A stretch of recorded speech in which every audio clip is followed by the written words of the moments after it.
Buenas y bienvenidos. Soy el perro asalariado. Hoy vamos a estar leyendo con comentario el capítulo 4 del libro Entendiendo al Socialismo por Richard D. Wolff. Ya fueron narrados los primeros 4 capítulos de este libro, entonces te recomiendo ampliamente que los vayas a leer. Pero no es una obligación. También, este libro, esta narración, no la he leído de forma completa. La estoy leyendo por primera vez con ustedes, conforme ustedes la escuchan. Entonces mis reacciones son auténticas. Yo siento que Richard Wolff es una persona bastante buena, y es un socialista, indudablemente. Es una persona bastante buena para poner conceptos complicados de una forma más sencilla. Este libro es un libro para personas que tienen un interés por el socialismo, que realmente no han leído a Lenin, a Stalin, a Mao, a Marx de forma profunda. Y entonces sus ideas, el cómo escribe, está un poco más conciliador, si lo quieren ver así. Yo, en lo personal, yo soy un poco más de línea dura. Y en muchas cosas con él estoy en desacuerdo, y en muchas otras estoy concuerdo. Este capítulo se llama Rusia y China, enormes experimentos en la construcción del socialismo. No lo he leído, pero puedo predecir que yo en lo personal podría llegar a tener muchos comentarios. Voy a tratar de moderarme. Entonces, a mis camaradas de línea dura que me están escuchando, y a otros que crean que, él no dijo nada acerca de este punto, ¿por qué no? No Richard Wolff, pero yo voy a tratar de moderarme. Voy a tratar de decir, oye, mira, en esto te recomiendo que vayas a escuchar esto. Si te llama la atención, aprender un poco más. Quiero dejar esta narración, la narración de este libro, un poco más de forma introductoria. No quiero espantar a nadie. Habiendo dicho todo esto, empezamos con el texto. Capítulo 4. Rusia y China. Enormes experimentos en la construcción del socialismo. El socialismo dio un gran paso cuando los socialistas lograron, por primera vez, lo que tantos socialistas habían deseado durante mucho tiempo. En 1917, los socialistas en Rusia surgieron con potencia del caos de la derrota del zar en la Primera Guerra Mundial, con una combinación efectiva de teoría, estrategias y tácticas revolucionarias. Un pequeño partido político bien organizado les permitió apoderarse del Estado. Desde esa posición se comprometieron a construir lo que entendieron como el primer gobierno y sociedad socialista del mundo, la Unión de Repúblicas Socialistas Soviéticas, la Unión Soviética. Comentario. De aquí, Lenin, recomiendo bastante que si este punto te interesa acerca de cómo los bolcheviques, su teoría y en este punto de tiempo, el libro de ¿Qué hacer? Y el libro de El Estado y la Revolución de Lenin, ambos están narrados y están ya en la página. Lo recomiendo que vayan a escuchar si esto es algo que te llama la atención. Continuando. A partir de un conjunto de sueños utópicos de un mundo mejor que el proporcionado por el capitalismo temprano, el socialismo había crecido con, y debido a, el capitalismo para convertirse en su crítico sistémico. A lo largo del camino, la crítica socialista desarrolló expresiones tanto teóricas como prácticas. Los cartistas británicos, las ideas de Proudhon, la obra de Marx, las revoluciones de 1848, el Partido Socialista Alemán. Una oleada de personas, sus organizaciones y actividades convirtieron al socialismo del siglo XIX en un formidable movimiento internacional de crítica social y oposición al capitalismo. Luego, durante la Revolución Rusa de 1917 y después, el socialismo agregó algo nuevo y diferente. Socialismo comenzó no solo a significar la crítica sistemática y más desarrollada del capitalismo, sino también a referirse a la construcción, operación y gobierno de un sistema económico y una sociedad postcapitalista. Algo que apenas comenzó y duró solo unas semanas en la Comuna de París de 1871, fue repensado y remodelado en Rusia en 1917.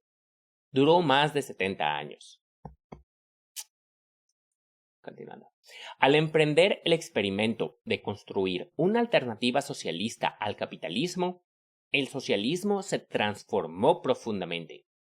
Por ejemplo, con el inicio del experimento, el socialismo se dividió en comunismo y socialismo como consecuencia de profundos desacuerdos.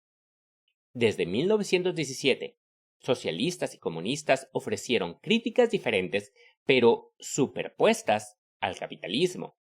También diferían en sus evaluaciones de nuevas economías socialistas construidas primero en la Unión Soviética y más tarde también fuera de ella. Desde el principio, la supervivencia y el crecimiento de la nueva Unión Soviética provocaron oposición y ansiedad en los enemigos del socialismo, tanto dentro de Rusia como internacionalmente. Los rusos blancos, promonárquicos y ultranacionalistas se aliaron con gobiernos extranjeros, lo que resultó en una guerra civil y una invasión de tropas extranjeras, británicas, francesas, japonesas, estadounidenses, con el objetivo de destruir el experimento. La innovación y la hostilidad dieron forma, en gran parte, a las primeras décadas de la Unión Soviética. Después, en 1949, los socialistas en China emprendieron un experimento similar. La revolución los llevó de una fuerza de oposición contra el gobierno capitalista a un gobierno revolucionario decidido a construir un nuevo sistema económico postcapitalista, la República Popular China.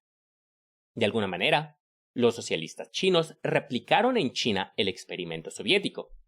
Por ejemplo, como en la Unión Soviética, el socialismo chino operó con el liderazgo de un partido comunista y se centró en la propiedad estatal de los medios de producción industrial y la planificación central estatal. Sin embargo, en otros sentidos, el desarrollo de China, como economía y sociedad socialista, tomó direcciones diferentes. Por ejemplo, desde la década de 1980, China ha permitido cada vez más que grandes empresas capitalistas privadas, nacionales y extranjeras operen dentro de la República Popular China y ha dependido de las exportaciones y del mercado mundial. Comentario. Un par de comentarios aquí. Lo que es la Unión Soviética y lo que es los comunistas es algo que Richard Wolff no toca. Normalmente se llaman a sí mismos marxistas-leninistas o leninistas o en cierto punto trotskistas o maoístas, pero son leninistas, siguen a Lenin. Eso de que un partido único, eso fue algo que es parte de lo que Lenin aporta al marxismo. Acerca del partido único, ¿qué hacer? ¿Qué hacer? Habla de eso. Entonces, China es un estado marxista, porque se basa en Marx, marxista-leninista, porque se basa también en Lenin. ¿Es o era? Depende de quién le preguntes. Hay quien dice que China, después de las reformas en 1980, deja de ser un estado marxista-leninista.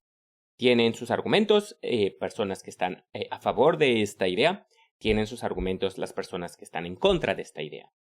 Yo tengo mis ideas personales en este aspecto y es algo que llevo mucho tiempo queriendo hacer el video de China. Exactamente, voy a hacer 2 videos. Uno de China para las personas que no le super saben a la teoría, pero va a ser un video completo.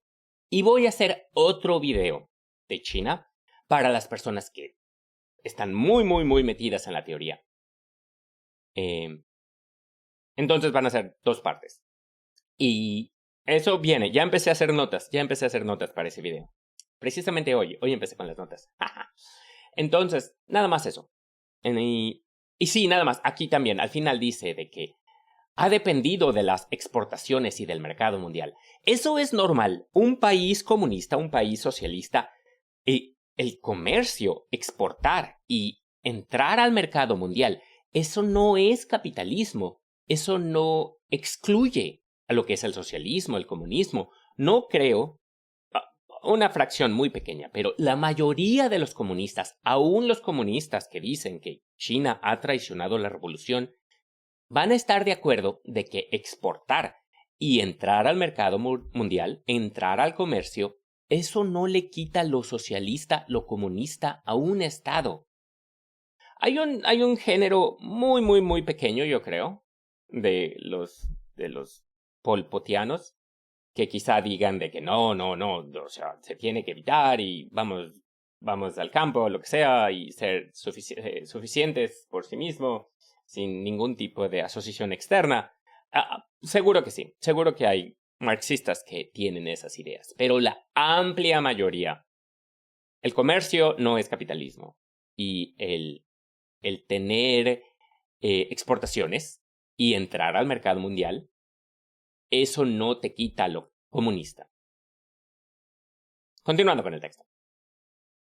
Juntas, la Unión Soviética y la República Popular China han representado los experimentos nacionales más importantes en la construcción de un sistema económico y una sociedad socialista. Como los países más grandes por geografía, Unión Soviética, y por población, República Popular China, ejemplificaron cuán lejos había llegado el socialismo en el lapso históricamente corto de menos de 2 siglos. Comentario. La República Popular China ya no es el país con más población. Ahora lo es India. Continuando. Juntos, mostraron cómo la expansión global del capitalismo más allá de Europa había sido igualada por la del socialismo. Los resultados de estos dos experimentos tuvieron y continúan teniendo impactos inmensos en el socialismo y el capitalismo en la actualidad. En este libro, nuestro enfoque de la Unión Soviética y China se centra en sus relaciones con un socialismo en evolución. Buscamos evitar las denuncias y lamentos de la Guerra Fría, que tan a menudo distorsionaron los debates sobre estos temas, ya que cada lado satanizó al otro y se exaltó a sí mismo. Gran parte de la literatura desde 1945 e incluso después de la implosión de los socialismos de Europa del Este en 1989, yo diría que más, regurgita los mismos temas. Por supuesto, el partidismo de cada escritor influye en lo que se escribe. Nuestra perspectiva ya debería estar clara. Nuestro objetivo es ofrecer una evaluación matizada y no dogmática de los dos mayores experimentos hasta la fecha en la construcción de economías socialistas. La Unión de Repúblicas Socialistas Soviéticas. En el siglo anterior, a 1917, Rusia era una sociedad mayoritariamente feudal que experimentaba una dolorosa transición al capitalismo. En ese proceso, el feudalismo no fue abolido oficialmente hasta 1863 y el capitalismo que surgió estaba caracterizado por la preponderancia de empresas extranjeras. Cuando Rusia entró a la Primera Guerra Mundial en 1914, todavía era una economía en transición con importantes rezagos feudales, un sector capitalista en rápido crecimiento y muchas tensiones entre terratenientes, capitalistas, ex-siervos, campesinos y una clase obrera urbana. Las desigualdades extremas entre ellos y la pobreza generalizada ya había estallado antes en 1904, cuando se perdió una guerra con Japón y una revolución convulsionó gran parte de Rusia. Por lo tanto, la derrota de Rusia en la Primera Guerra Mundial finalmente socavó al gobierno zarista autocrático en un momento en el que el capitalismo emergente era todavía relativamente nuevo, primitivo, pequeño y vulnerable a los capitalistas competidores de países europeos mucho más fuertes.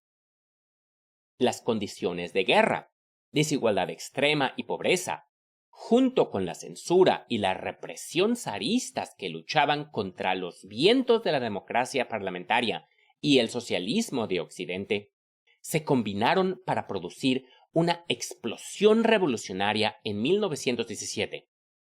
El régimen zarista se derrumbó y los capitalistas rusos eran demasiado débiles políticamente como para formar un gobierno de reemplazo duradero.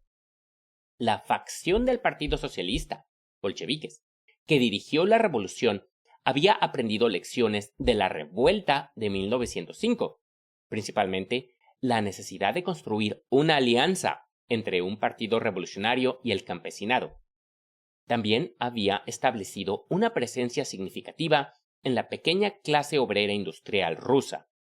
Su mensaje anticapitalista reunió la fuerza política necesaria para emprender la revolución de 1917 y establecer a la Unión Soviética como una nueva sociedad con un nuevo gobierno socialista. Para algunos, la supervivencia y el crecimiento de la nueva sociedad soviética fue una especie de validación de los movimientos socialistas en todas partes. Se vio que los socialistas podían derrocar a un gobierno hostil. Los socialistas podrían capturar el poder estatal y hacerlo servir en la transición del capitalismo al socialismo. Otros fueron más allá.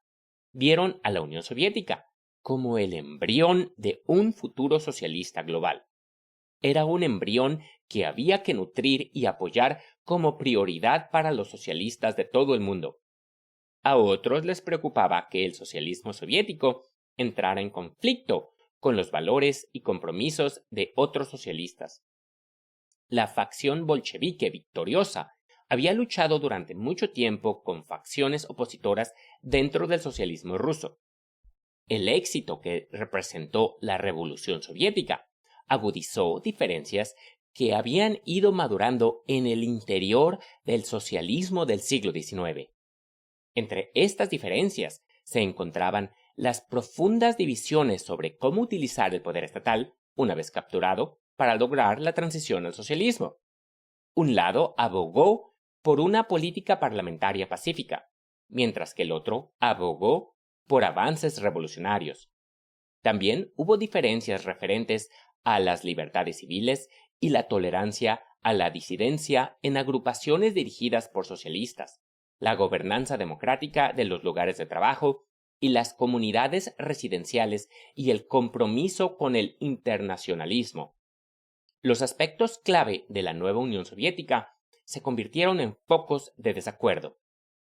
Fue el concepto de dictadura del proletariado, una abreviatura para definir las prioridades de clase de un gobierno, o una descripción de cómo los gobernantes socialistas tratarían a los gobernados. ¿Era el socialismo necesariamente un movimiento y una sociedad transnacional, o podría haber socialismo en un solo país? ¿Los anarquistas eran aliados o enemigos del socialismo? Comentario, rápidamente. Socialismo en un solo país. Eso es normalmente lo que se le atribuye a Stalin. Stalin, o bueno, mi interpretación de la teoría es de que Stalin no dijo de que, nada más hay que construir socialismo aquí y se acabó. Y vemos como lo que dijo Stalin es que la Unión Soviética no podía traer el socialismo a otros países si se encontraban atrasados en la escala de desarrollo industrial, en una escala marxista. O sea, el marxismo dice de que los países se desarrollan y en los países más desarrollados empiezan a convertirse, nace el socialismo. Y de ahí, como una cascada, cae a los demás. Estoy súper simplificando porque, nuevamente, mis camaradas súper versados en esto. Estoy simplificando. Pero Marx dice de que el capitalismo es muy dinámico y hace crecer la industria y hace crecer lo que son los medios de producción. Crece la industria, crece la tecnología, se socializa la producción y eso, en teoría, trae más abundancia para la sociedad. ¿Quién se queda con esa abundancia? Los capitalistas. La comida no se cosecha para alimentar a la gente. La comida se cosecha para hacer una ganancia, porque en el momento en que no se da una ganancia, a la comida se le echa cloro, no la regalan, no es para alimentar, es para venderla. En el capitalismo. Pero esos medios están ahí, esos medios para aliviar esa escasez crecen con el capitalismo. El capitalismo hace crecer la industria, hace crecer los medios para acabar con lo que es la escasez, para tener un extra para todos. Lo que quiere decir socialismo en un solo país quiere decir de que hay que ser el país más desarrollado, hay que ser el país que tiene la industria más desarrollada, y de ahí otros países nos van a replicar. No es de que, nosotros ya aquí acabamos y háganle como quieran, que nuevamente esto es para muchos videos y no es para el rango, no es para lo que es este comentario, lo que es esta narración. Solo quería dejarlo. Otras cosas acerca que pregunta, ¿los anarquistas eran aliados o enemigos del socialismo? Para mí son aliados. Yo en mi corazón, muy dentro, yo soy anarquista. A mí déjenme en paz. Yo no quiero. Pero yo comprendo que la única manera de tener los conceptos anarquistas, la única manera de realmente vivir sin amos para llegar ahí. Porque los anarquistas, o sea, los comunistas, el comunista, una sociedad comunista es una sociedad anarquista, es una sociedad sin amos. Más o menos, realmente, seré honesto, no sé del todo la teoría anarquista. Pero ¿cómo llegamos ahí? ¿Por arte de magia? No. Hoy estaba pensando en eso. No mente, esto era un comentario, mira, el comentario. Hoy estaba pensando en cómo vi un póster de propaganda hace unas semanas de la Unión Soviética, de los 70s e inicios de los 80s, que criticaba el consumismo, de cómo de que el consumismo te roba tu alma, algo así. Y era una pareja, así de en cómic, en dibujo muy estilizado, y alrededor de ellos veían electrodomésticos y veían una casa y veían pantalones y veían una motocicleta o algo así. Y la gente quiere esas cosas.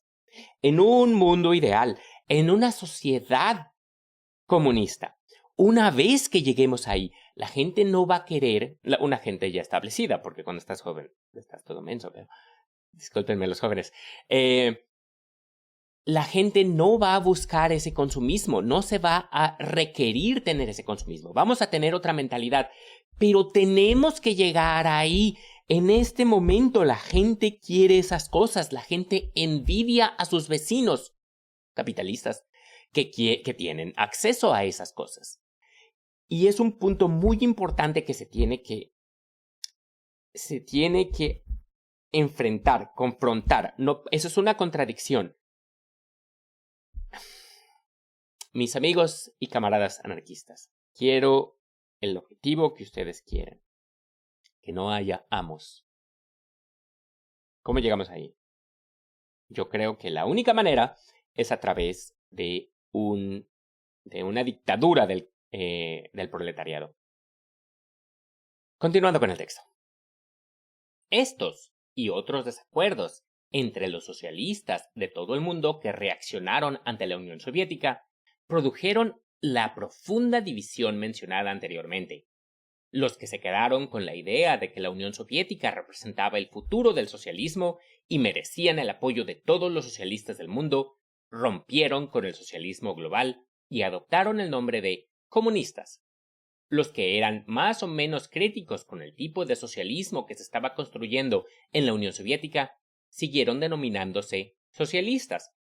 A principios de la década de 1920, muchos partidos políticos socialistas existentes se dividieron. A partir de entonces, el movimiento socialista estuvo compuesto por varios partidos políticos socialistas y comunistas. La división provocó divisiones paralelas entre aquellos que se identificaban con el socialismo, pero que no formaban parte de ningún partido. En la primera década, después de la Revolución de 1917, la Unión Soviética tuvo que enfrentarse al hecho de que, como único país con un gobierno comprometido con el socialismo, estaba solo en el mundo. Los esfuerzos revolucionarios en otras partes de Europa, Hungría, Baviera, etc., no habían tenido éxito. Esfuerzos y sacrificios extraordinarios permitieron que los bolcheviques ganaran la guerra civil y que el recién formado Partido Comunista de la Unión Soviética conservara el liderazgo. Los primeros líderes soviéticos, bajo Lenin, tuvieron que lidiar con múltiples crisis desde el principio: aislamiento casi total dentro de un mundo capitalista hostil, pobreza extrema, necesidades urgentes para recuperarse de la guerra y divisiones complicadas entre comunistas y socialistas dentro y fuera de la Unión Soviética. El mismo Lenin admitió que el socialismo era una meta, no una realidad que ya se había alcanzado. Un partido socialista había tomado el poder político, pero aún no había usado ese poder para transformar el capitalismo en socialismo. Como dijo Lenin, habían logrado consolidar un capitalismo de Estado. Es decir, un partido socialista tenía el poder estatal y el partido se había convertido en el único capitalista industrial, desplazando a los antiguos capitalistas privados. Pero la sociedad soviética seguía siendo capitalista. Seguía existiendo la relación de producción empleador-empleado. Deseaba y trabajaba para lograr que ese capitalismo de Estado diese el paso al socialismo. Pero cuando Lenin murió en 1924, el nuevo liderazgo que surgió y permaneció hasta la década de 1950 giró en torno a Stalin. El periodo stalinista fue un periodo de crisis casi constante. Las hostilidades extranjeras fueron un problema desde el principio. El colapso del capitalismo de 1929 provocó un movimiento político de derecha en ascenso, por ejemplo, el nazismo y otros fascismos, que arremetió contra el bolchevismo. Internamente, la distribución revolucionaria inicial de la tierra a los campesinos había producido un campesinado, la mayoría dentro de la Unión Soviética, con metas y objetivos muy diferentes a los del gobierno. El Estado de Stalin determinó que la máxima prioridad soviética era lograr una rápida industrialización para 1. Defender al socialismo de la Unión Soviética contra las economías industrializadas hostiles que lo amenazaban desde el exterior. 2. Cumplir la promesa política de modernizar rápidamente la sociedad soviética en su conjunto. Y 3. Recuperarse de los daños de la Primera Guerra Mundial, la Revolución, la Guerra Civil y las invasiones extranjeras. Que, el comentario, aquí hay un de 1914 a 1922. Estalinismo llegó a ser el nombre que se le dio a la determinación dura, a veces violenta, del gobierno soviético de lograr estos objetivos contra cualquier oposición real y a menudo imaginaria. Esto implicó restringir el consumo para destinar la mayor cantidad de recursos posibles a la industrialización. El estalinismo también restringió las libertades civiles, de expresión, artística, debates teóricos sobre las diversas interpretaciones del socialismo y muchos experimentos soviéticos tempranos en política, cultura y economía, donde los revolucionarios buscaron institucionalizar al socialismo. Por ejemplo, los experimentos soviéticos iniciales para liberar a las mujeres de la subordinación y los trabajos penosos de los hogares patriarcales heredados del pasado feudal y capitalista fueron abandonados por ser demasiado disruptivos a nivel social. De la misma manera que los soviéticos renunciaron a los primeros esfuerzos por democratizar los lugares de trabajo. En medio de las presiones del estalinismo, cuestionar la estrategia soviética se convirtió en un tabú. Los logros del estalinismo en la preparación preliminar y la posterior derrota de Hitler en la rápida industrialización, etc., han sido deslegitimados frente a los costos del estalinismo en lo que respecta a represión política, uniformidad cultural, abandono de la agricultura, etc. Dichas críticas se han mantenido hasta el día de hoy. El desarrollo de la Unión Soviética, dirigido por su Partido Comunista, agudizó ciertas diferencias entre los socialistas, a menudo expresadas por desacuerdos entre socialistas y comunistas, desde la década de 1920. Muchos socialistas fuera de la Unión Soviética buscaron una transición más allá del capitalismo por medio de la política parlamentaria. Sus partidos socialistas abrazaron el cambio pacífico que se lograría ganando las elecciones. Una vez que el Partido Socialista hubiera ganado el aparato estatal, este procedería a trasladar la propiedad de los medios de producción del sector privado al Estado. Sin embargo, este sería un proceso largo y lento, durante el cual las empresas capitalistas privadas coexistirían con un sector estatal en lenta expansión. Al mismo tiempo, el Estado socialista regularía o reemplazaría el intercambio de mercado con su propia distribución centralmente planificada de recursos y productos. Eso también sería un proceso largo y lento. Comentario acerca de este párrafo, o de la última parte de este párrafo. Un libro que recomiendo bastante, muy bueno. Ya está narrado, Reforma o Revolución, por Rosa Luxemburgo. Continuando. Otros socialistas formaron partidos socialistas que promovieron un cambio de transición más corto y rápido. Formularon programas de rápida nacionalización de la industria, una regulación más profunda del mercado y una planificación más sistémica. Previeron la necesidad de una rápida redistribución de la riqueza y los ingresos para solidificar su base política, así como una rápida transición. En general, querían una implementación más amplia y rápida de las siguientes medidas: aumento de los salarios mínimos, tributación progresiva de la propiedad y la renta, y asistencia sanitaria, vivienda, educación y transporte nacional subvencionado.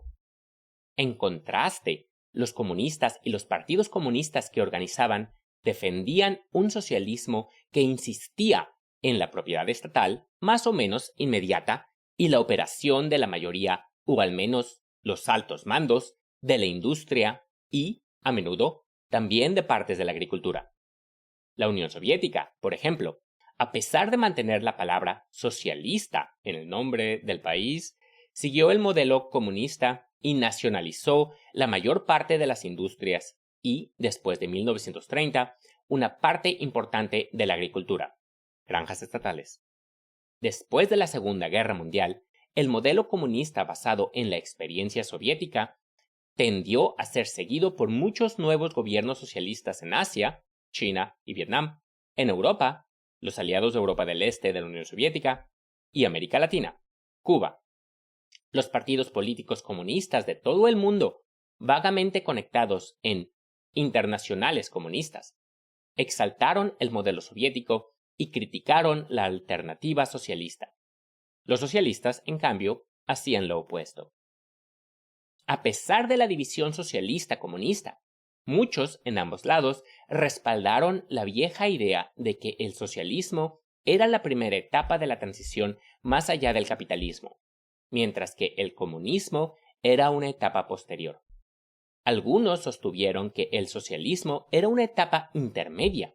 Ya no era capitalista, pero aún no era comunista. A menudo se utilizó una observación de Marx para puntualizar la diferencia. En el socialismo, la regla que rige el trabajo y la distribución del ingreso es de cada uno según su capacidad y cada uno según su trabajo. En el comunismo sería de cada uno según su capacidad y cada uno según su necesidad. Tal perspectiva ayudó a explicar por qué las economías del tipo soviético, a menudo dirigidas por partidos comunistas, llamaron a sus economías socialistas, como lo hicieron consistentemente tanto la Unión Soviética como la República Popular China. Del mismo modo, donde los socialistas gobernaron economías que conservaron un sistema capitalista mayoritariamente privado que experimentaban una transición lenta y desigual, por ejemplo, muchos países de Europa Occidental, sus partidos socialistas también se refirieron a sus propias economías como socialistas. La verdadera historia económica de la Unión Soviética ha sido mucho más compleja de lo que uno podría suponer a partir del paradigma anticomunista que domina la literatura desde la Guerra Fría.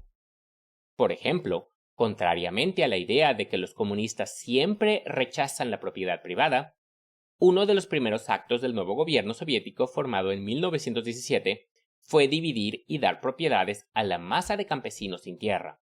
En ese momento, la tierra era el medio de producción más importante de la economía. Incluso después de la colectivización de la agricultura que tuvo lugar alrededor de 1930, cuando las granjas estatales se incrementaron considerablemente, las granjas colectivas seguían siendo de propiedad privada, no estatal. Además, Stalin tuvo que permitir la propiedad privada efectiva en las parcelas individuales de los campesinos. La noción de que la Unión Soviética prohibió toda la propiedad privada es falsa. Asimismo, la noción de que la Unión Soviética eliminó los mercados para implementar una planificación centralizada es falsa. Lo que sucedió fue que se permitieron y alentaron transiciones de mercado generalizadas dentro del marco más amplio de un plan económico central. Algunos intercambios de mercado ocurrieron a precios establecidos administrativamente por planificadores, mientras que otros fueron negociados libremente entre compradores y vendedores. A lo largo de la historia soviética, las políticas iban y venían, dando más o menos libertad a los intercambios de mercado en relación con los planes centrales. El rechazar las caricaturizaciones de la Guerra Fría no responde a la pregunta de ¿cómo caracterizar al verdadero sistema económico de la Unión Soviética? ¿Fue genuinamente postcapitalista y, de ser así, socialista? Si no era socialista, ¿qué era? Dado el papel que desempeñó la Unión Soviética en el gran debate del siglo XX entre el capitalismo y el socialismo, determinar qué fue realmente la Unión Soviética conlleva también el tomar una posición en ese debate.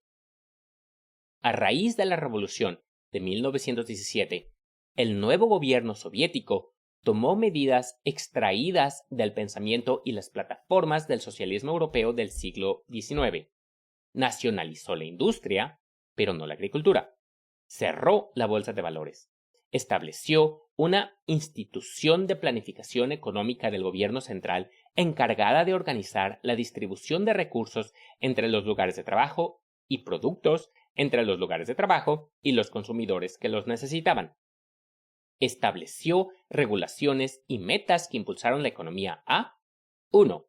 Recuperarse de la devastación que hubo entre 1914 y 1922. 2. Aumentar la capacidad industrial para superar el subdesarrollo económico y las vulnerabilidades militares. Y 3. Proporcionar niveles de vida más elevados para la población. El sistema soviético priorizó la industrialización y el desarrollo en lugar de beneficiar a la maximización de las utilidades de los capitalistas y el consumo elitista en el 1% más rico de Rusia. Tuvo muchísimo mayor éxito en la realización de los objetivos 1 y 2, no tanto así para el objetivo 3. Comentario. Estoy en desacuerdo, señor Richard Wolff. Aquí su punto 3 era proporcionar niveles de vida más elevados para la población. ¿La Unión Soviética no hizo eso? O sea, la gente no tenía casa, la gente vivía en chozas. Y durante este tiempo, durante la época stalinista, se construyeron grandes recintos de apartamentos que eran de cartón, eran chiquitos, pero tenían electricidad, tenían calefacción, tenían agua potable. Se mejoró dramáticamente la nutrición, el cómo la gente comía, lo que la gente comía. Se desarrolló brutalmente el que la gente supiera leer y escribir, el que la gente tuviera una educación. Antes de que los comunistas tomaran el poder, eran un pueblo de granjeros y para 1950 eran un pueblo de científicos, de artistas, de grandes desarrollos artísticos e industriales y tecnológicos. Yo no estoy de acuerdo con decir de que proporcionaron niveles de vida más elevados para la población sea algo en el que no tuvieron éxito. Sí tuvieron éxito. Y esto fue aún después de la devastación que trajo la Segunda Guerra Mundial para el pueblo soviético. Continuando con el texto. Pero, ¿las industrias de la Unión Soviética eran socialistas o capitalistas? Si el criterio para responder a esta pregunta es si eran propiedad y estaban operados por ciudadanos privados o funcionarios estatales, entonces eran socialistas, porque el Estado soviético las poseía y las operaba. Supongamos, en cambio, que el criterio es si las relaciones de producción eran jerárquicas y dicotómicas similares a las existentes en el capitalismo privado. Una minoría de empleadores contrataba a una mayoría de empleados. Entonces el sistema industrial soviético tendría que considerarse capitalista, ya que una minoría de personas, funcionarios estatales soviéticos, funcionaba como empleadores de una mayoría de empleados. Sería capitalismo de Estado porque los empleadores eran funcionarios estatales y por lo tanto diferente del capitalismo privado, donde los empleadores no son funcionarios estatales. No hay duda de que la industria soviética era predominantemente jerárquica y dicotómica. En los lugares de trabajo industriales soviéticos, los líderes del Estado y el Partido Comunista colocaban a un funcionario estatal en el puesto del empleador. En el capitalismo privado, el puesto del empleador lo ocupan las personas que poseen y organizan el lugar de trabajo o las juntas directivas de las empresas elegidas por los accionistas. La Revolución Soviética había cambiado quién era el empleador. Sin embargo, no había eliminado la relación de producción empleador-empleado. En lugar del capitalismo privado, la Revolución Soviética había establecido un capitalismo de Estado. La noción de que el capitalismo se presenta en formas estatales y privadas no debería ser algo novedoso. Históricamente, los sistemas económicos esclavistas y feudales antes del capitalismo moderno también exhibieron formas tanto privadas como estatales. Junto o en lugar de los amos privados que poseían esclavos, los estados y los funcionarios estatales también poseían esclavos. Los señores feudales locales en toda Europa medieval tenían siervos, pero también los señores que operaban como funcionarios estatales, por ejemplo, los reyes. Los historiadores no encuentran la presencia de formas estatales de esclavitud o feudalismo junto a, o en lugar de, sus formas privadas, como signos de que esas sociedades ya no merecían ser categorizadas como esclavistas o feudales, sino todo lo contrario. El capitalismo también muestra formas tanto privadas como estatales en proporciones variables. La Unión Soviética construyó una economía donde predominó el capitalismo de Estado. Dadas las circunstancias en que tuvo inicio, pobreza y subdesarrollo económico, guerra y destrucción económica de la posguerra, aislamiento global y hostilidad, el capitalismo de Estado era para Lenin y sus colaboradores el mayor avance posible hacia el socialismo. Los socialistas habían logrado un gobierno revolucionario y, tomando el control de la industria de una nación importante, estaban en una buena posición para hacer una mayor transición, pasando del capitalismo de Estado al socialismo. Comentario. Aquí yo creo, bueno, nuevamente esto es un texto introductorio, entonces se le perdona muchas cosas, pero es necesario hacer un comentario. Para mí, o sea, si me preguntas, oye, ¿qué es socialismo? ¿Qué es comunismo? Aquí Richard Wolff dice, los comunistas son los de mano dura y los socialistas, el socialismo es esto de acá. Que tiene un grado de razón porque no hay una autoridad que diga, es así y es como tiene que ser. Pero otra forma en que se puede ver, y la forma en que yo hablo de ello, es que el comunismo es la etapa final. El comunismo es el objetivo y el socialismo es el estado en transición. El socialismo es un estado en transición del capitalismo al comunismo, un proceso, un trayecto que puede durar años, puede durar décadas, puede durar siglos, no lo sabemos. Y aquí es donde dice de que, el rey tenía siervos, entonces pues eso era feudalismo, ¿no? Sí, sí lo era, porque desde mi punto de vista, y esto es como yo lo veo, la forma de determinar si una sociedad es socialista o no es en quién recae el poder político del Estado.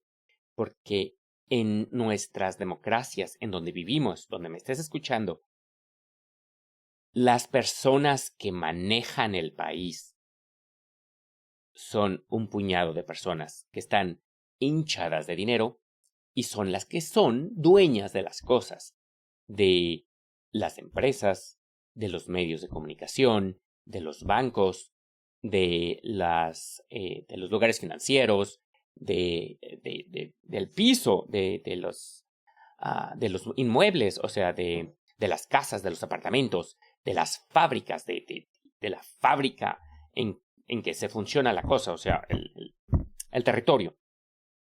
Entonces, ellos, aunque, es una democracia y todo, y bla, bla, aunque ellos son una minoría, el poder e influencia que tienen en tu gobierno es desproporcional a su número. A ellos era una minoría. Y la amplia mayoría de personas no tiene, su voz pesa muchísimo menos al momento de cómo se rige el país, de las leyes que salen, de dónde se pone el presupuesto para la educación, para los hospitales, ese tipo de cosas. Entonces, ciertamente la Unión Soviética tenía muchísimos problemas, pero ¿dónde recaía el poder político? ¿Quién tenía ese poder? No eran los capitalistas, no era el capital. Entonces, para mí ese es el punto principal. Lenin mismo dijo de que no, esto va para largo. Y él tomó, él mismo dijo, sí, la Unión Soviética es capitalismo de Estado, porque tenemos que ir paso a paso. Entonces, esto es totalmente normal, el hecho de que sí, la Unión Soviética no era, tenía elementos capitalistas. Pues, claro que sí, claro que sí. Es un proceso. Pero eso no quiere decir que estén más avanzados, que no hayan sido socialistas, porque sí lo eran desde mi punto de vista, porque nuevamente el poder político no recaía en el capital, no eran los capitalistas. Y es complicadísimo, lo que pasa es que la Unión Soviética llevaba una trayectoria, pero esa trayectoria, desde mi punto de vista, esto ya no es teoría, pero es mi opinión. Esa trayectoria que llevaba lo apuntaba directamente a una confrontación muy violenta con el capital organizado que recaía en los Estados Unidos. En los Estados Unidos eran en donde el capital organizado, el capital global organizado, llegó a reposar después de la Segunda Guerra Mundial. Si la Unión Soviética hubiera seguido esa misma trayectoria, la que llevaba Stalin, el impacto, o sea, hubiera habido una tercera guerra mundial. Esa es mi opinión. Porque, por ejemplo, en la guerra en la crisis de los misiles, en lo que pasó en Cuba, los americanos, los capitalistas, estaban listos para mandar los misiles, estaban listos para que volaran. Y fueron los soviéticos los que dijeron, oye, no, hay que bajarle. Y es ahí donde muchas personas dicen, no debió de haberse hecho para atrás, debieron de haber. Yo sí siento de que Khrushchev, no, eso va fuera del rango. Nuevamente, esto es un inicial.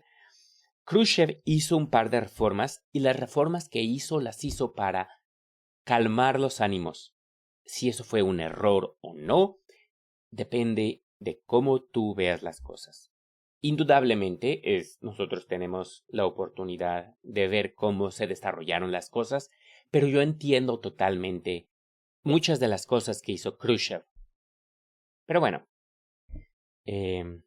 continuando con el texto. Durante la década de 1920, la Unión Soviética logró recuperarse económicamente de los desastres del periodo de 1914-1922. También permitió y apoyó empresas privadas, especialmente aquellas dedicadas al comercio y a la agricultura, bajo lo que Lenin denominó Nueva Política Económica, el NEP.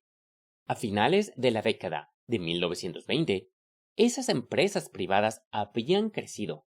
Algunos siguieron siendo trabajadores por cuenta propia, mientras que otros se convirtieron en pequeños capitalistas, una estructura empleador-empleado. Sin embargo, cuando Stalin subió al poder, los intereses privados y la noción stalinista de una transición del capitalismo al socialismo chocaron. El gobierno soviético, luego, suprimió gran parte de lo que había producido la NEP de Lenin. Colectivizó la agricultura, presionando a los campesinos que habían adquirido su propia tierra en la Revolución de 1917 a transformar sus propiedades en granjas colectivas privadas y granjas estatales recién organizadas.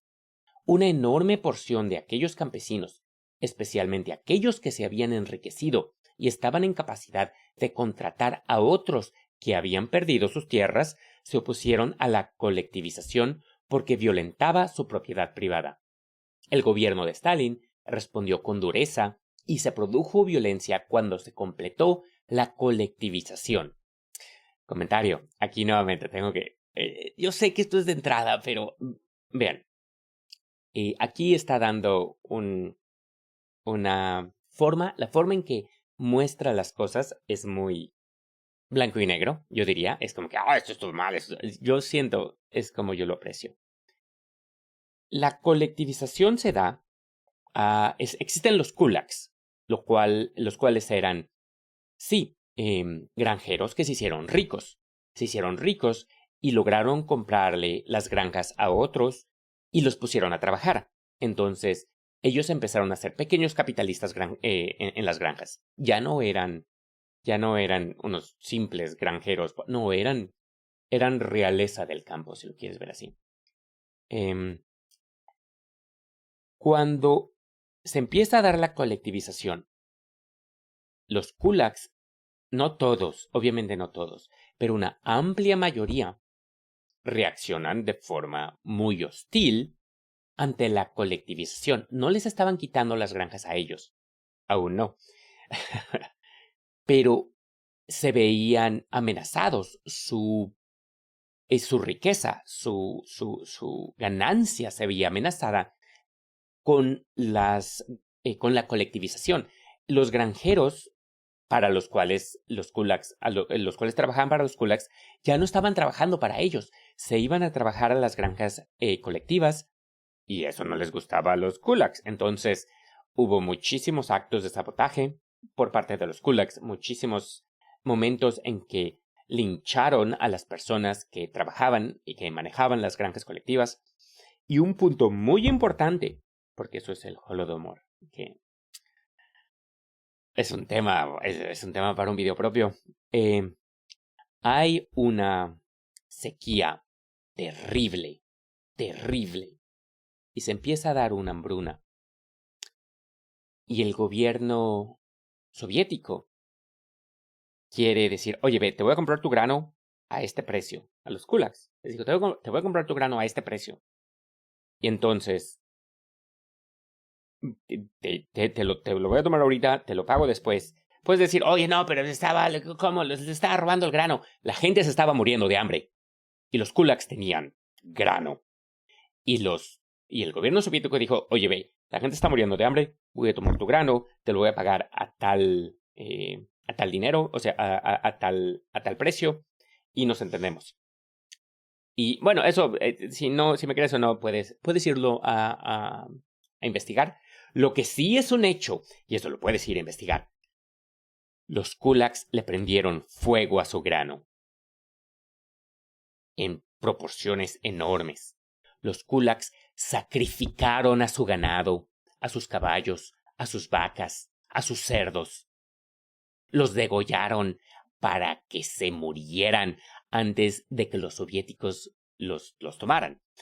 Pueden ir a investigar eso. Eso está ahí. Eso es un hecho. Eso es un hecho. No es de que, sí, no sé qué, bla, bla. La gente se estaba muriendo de hambre y ellos le prendieron fuego a su grano para no perder su ganancia. O cuando les obligaron a no tener esa ganancia, dijeron, no, que no sea de nadie, le voy a prender fuego. Y ahí, después de eso, sí se dio una violencia bastante fuerte, que pues está muy mal que persigan, porque hubo muchos kulaks que indudablemente quizá querían decir, no, sí, yo doy mi grano y todo, bla, bla, pero había una organización fuerte de kulaks que querían defender sus privilegios, y defenderse su ganancia, lo que habían logrado, en contra de la organización soviética, de las ideas soviéticas que ellos tenían para mejorar el país, la colectivización de las granjas. Y sin la colectivización no se puede dar la industrialización a marchas forzadas, que se dio, porque fue la colectivización y después, inmediatamente, se dio con el ingreso que estaba entrando con la colectivización, con el tener las granjas de forma unificada y tener un ingreso continuo, porque empezaron a tener seguridad alimenticia bastante fuerte, pudieron hacer una industria rapidísimo. Tuvieron una industrialización muy, muy rápida. Y si no tienen esa industrialización, el ejército rojo no gana la guerra. Esta nuevamente es mi opinión. Pero realmente, sí, eso sí lo creo. Si el ejército rojo no gana la guerra, lo ganan los fascistas alemanes. El mundo estuvo muy cerca de haber acabado diferente. Pero bueno, continuando con el texto. Un poquito antes para dar contexto, porque fue un comentario largo. Espero no se espanten los nuevos. Si tú eres un nuevo, eres una persona que dice, este cabrón, Voy a dejar eso. No, suelo no decir vulgaridades y groserías, pero está bien loco Espero puedas entender. Mira, es ahí donde sí hubo cosas que se dieron muy mal, en especial la violencia después. La violencia después contra los kulaks fue unificada y se les quitaron todo ya con esto. Pero sí hubo mucho sabotaje y sí le prendieron fuego a su grano cuando había una sequía, cuando había una hambruna durísima. Continuando con el texto. El gobierno de Stalin respondió con dureza y se produjo violencia cuando se completó la colectivización. En las granjas colectivas, los agricultores a veces funcionaban como pequeños trabajadores por cuenta propia y a veces como pequeñas, medianas e incluso grandes cooperativas. Las estructuras de estas cooperativas agrícolas a veces estuvieron muy cerca de que los trabajadores se convirtieran en propietarios y operadores colectivos de sus granjas. Las granjas colectivas a menudo reproducían la estructura de empleador-empleado del capitalismo, con la diferencia de que los empleados tenían cierta influencia variante sobre los empleadores. En contraste, las granjas estatales soviéticas adoptaron la misma estructura empleador-empleado que se había establecido en la industria, el capitalismo de Estado. Durante muchos años coexistieron en la Unión Soviética granjas privadas, colectivas y estatales. Sin embargo, el apego de los agricultores soviéticos a, cita, su propio pedazo de tierra, cita, era tan fuerte que esos pedazos se reservaban para ellos en granjas colectivas y estatales. Estos eran, en efecto, propiedad privada de agricultores individuales y sus familias que podían trabajarlos, vender los productos en los mercados locales y retener los ingresos resultantes. Debido a lo anterior, la estructura de clase soviética era, evidentemente, bastante complicada. El capitalismo de Estado en la industria y la agricultura coexistía con el cuentapropismo privado y los sistemas colectivos cooperativos en gran parte del sector agrícola. Además, una economía clandestina, legal e ilegal, estuvo compuesta por trabajadores cuentapropistas, pequeños capitalistas y pequeñas cooperativas de trabajadores. Para regular esta economía fue necesaria la presencia de un Estado fuerte que estuvo compuesto por un aparato de planificación centralizado y los aparatos intrusivos del Partido Comunista. Como una herramienta para incrementar rápidamente el desarrollo económico con énfasis en la industria, el capitalismo de Estado soviético tuvo un éxito notable. El crecimiento de la Unión Soviética la llevó a ser una de las regiones más pobres de Europa, devastada por la guerra en 1917, a ser la segunda superpotencia del mundo en la década de 1960. Además, ese logro se produjo a pesar de la devastación que experimentó la Unión Soviética debido a las guerras mundiales, la revolución, la guerra civil, las invasiones extranjeras y una violenta colectivización agrícola. El costo de tal crecimiento se materializó en una agricultura subdesarrollada, un incremento lento de los salarios reales, muchas necesidades insatisfechas por parte de los consumidores y continuas restricciones a las libertades civiles, políticas, etc., durante los casi 30 años de liderazgo dictatorial de Stalin. La generación y reinversión de enormes excedentes posibilitó la industrialización soviética. Algunos de esos excedentes fueron producto del sector industrial. Algunos procedían de mantener bajos los salarios mientras se impulsaba continuamente la productividad de los trabajadores, y algunos provinieron de intercambios desiguales entre la industria y la agricultura por medio de planificadores que mantuvieron bajos los precios fijados de los productos básicos agrícolas, principalmente granos, en relación con los productos industriales que compraban los agricultores, tractores, implementos, fertilizantes, etc. Estas decisiones de planificación y gestión industrial dieron forma a los costos incurridos para lograr el crecimiento industrial.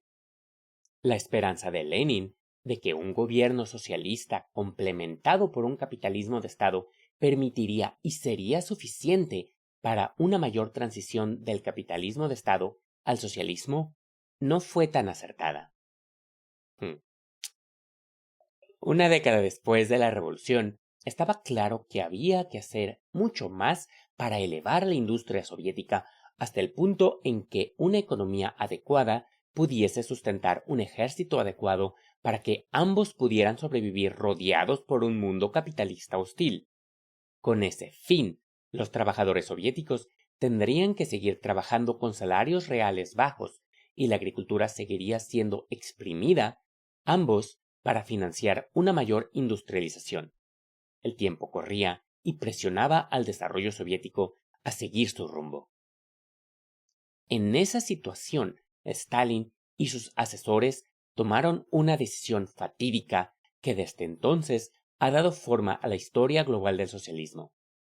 Rompiendo decisivamente con Lenin, Stalin declaró haber alcanzado el socialismo en la Unión Soviética.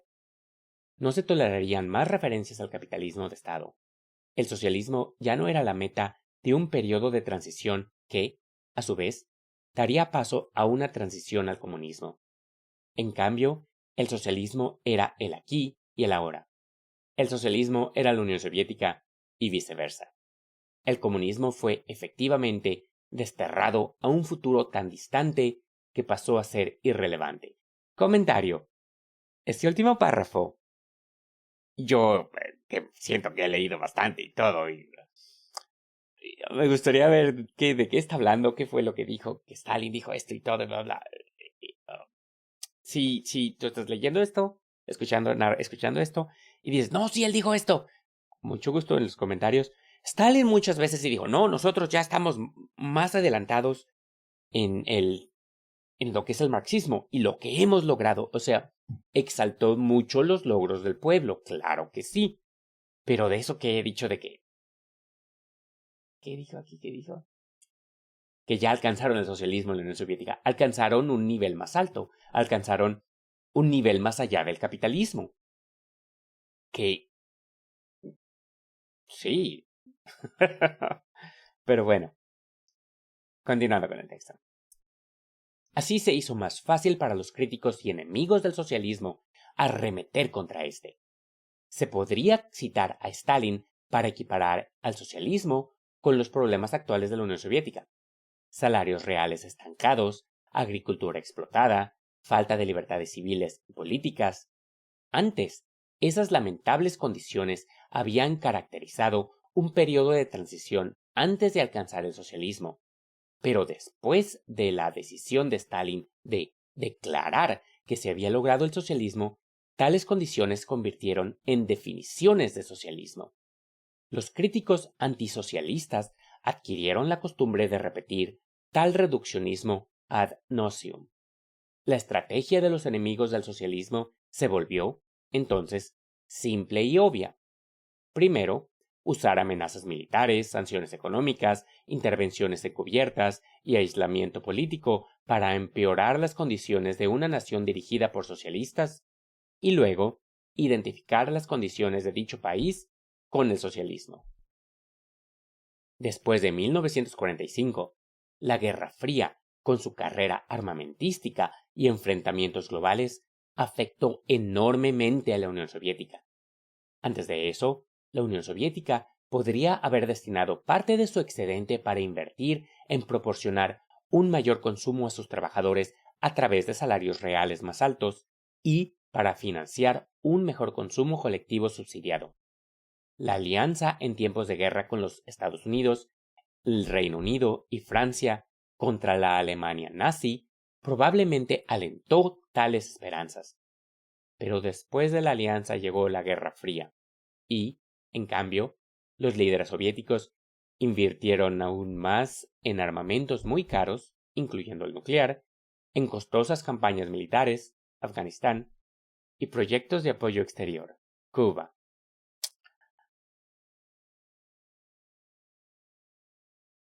Comentario.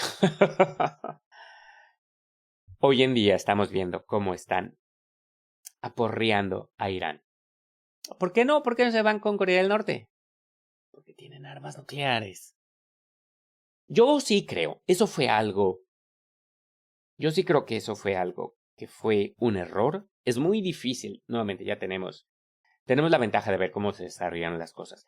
Pero un error fue el tratar de tener una paridad militar 1-1 con los Estados Unidos. Debieron de haber tenido armas nucleares, como Corea. Armas nucleares, tener...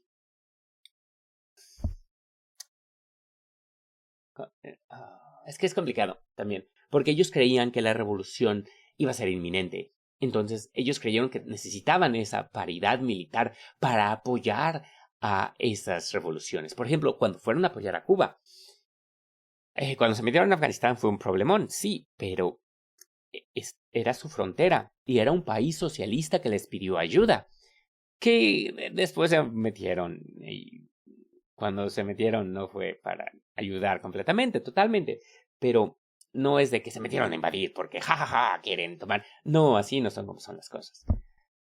Es muy complicado, es muy fácil decir desde este lado, ya pues todo, bla, bla.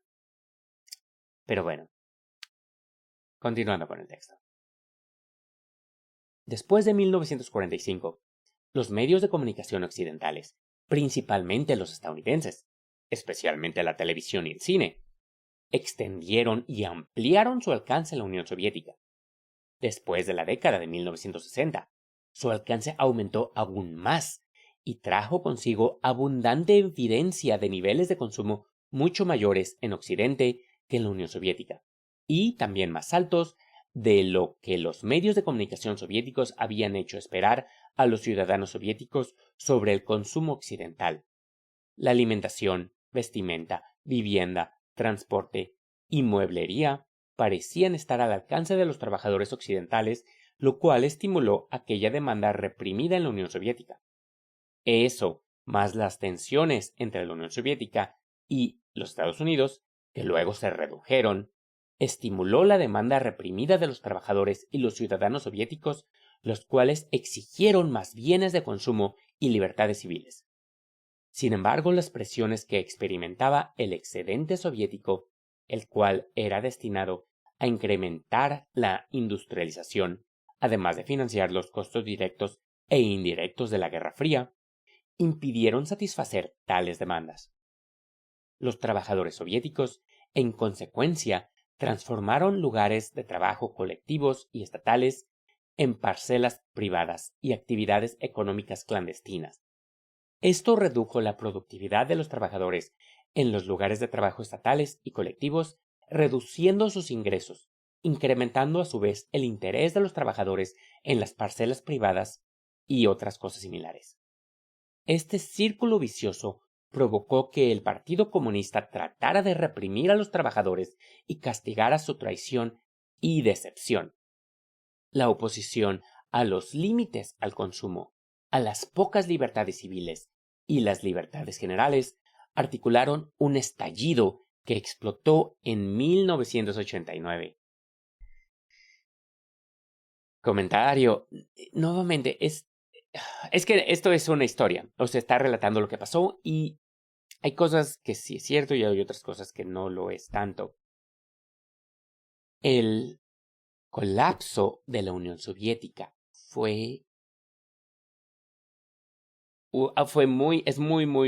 es algo de muchas capas. Es muy complicado y cosas que estaban súper interconectadas.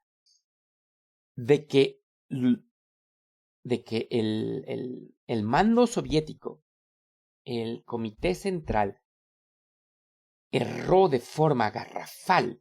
Sí, no fueron capaces de conciliar las contradicciones que existían dentro de la Unión Soviética y estaban incrementándose cada vez más y más y más. Y no es nada más echarle la culpa a Gorbachev, porque nuevamente la caída de la Unión Soviética es un video para sí mismo. Tiene mucho para dar. Tengo mucho para decir ahí. No yo en general, pero no es nada más de que la gente estaba harta y se levantó y no sé qué. No es tanto así. Muchas de lo que fueron las penurias económicas que tuvo el bloque socialista durante la década de los 80 fueron alimentadas por otro lado. Y uno podría decir, bueno, pero se debieron de haber puesto listos en contra de eso, debieron de haberlo visto llegar. Eso es cierto, sí. La responsabilidad recae en el mando soviético. En eso, sí, hay que verlo de esa manera. Continuando con el texto.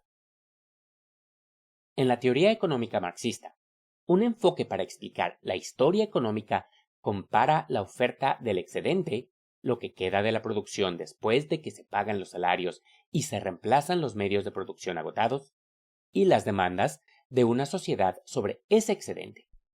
En otras palabras, ¿será suficiente el excedente para aumentar el consumo de los trabajadores, ampliar las capacidades industriales y agrícolas, es decir, acumular capital, financiar la investigación y el desarrollo, etc., satisfacer las necesidades militares, permitir que las exportaciones cubran las importaciones, etc.? Si las demandas de distribución de excedentes de la sociedad exceden su oferta, se deben tomar difíciles decisiones sociales. Cualesquiera que sean esas decisiones, una parte de la población terminará insatisfecha. Dependiendo de las condiciones y el contexto, las personas insatisfechas pueden enojarse contra el sistema. Si lo hacen, depende en parte de cómo ven al sistema vigente y cómo se comparan con los sistemas alternativos. Eso sí es cierto, comentario, eso sí es cierto. Voy a leer eso de nuevo, eso. Si lo hacen, depende en parte de cómo ven al sistema vigente y cómo se compara con los sistemas alternativos. La decisión de Stalin de describir a la Unión Soviética como socialismo alcanzado en un solo país no fue rechazada posteriormente, incluso cuando se rechazaba la dictadura de Stalin. Entonces, a medida que la brecha entre la oferta y la demanda de excedentes en el capitalismo de Estado soviético se acercaba a la explosión, la insatisfacción popular creció. En ocasiones, los disidentes soviéticos atacaron a líderes particulares como Leonid Brezhnev, otras veces a la censura artística y las pocas libertades civiles. A medida que empeoraba la represión o la falta de interés por parte del gobierno, la ira popular se desplazó hacia la corrupción burocrática, luego hacia los fracasos del Partido Comunista y finalmente hacia el propio sistema socialista. Comentario.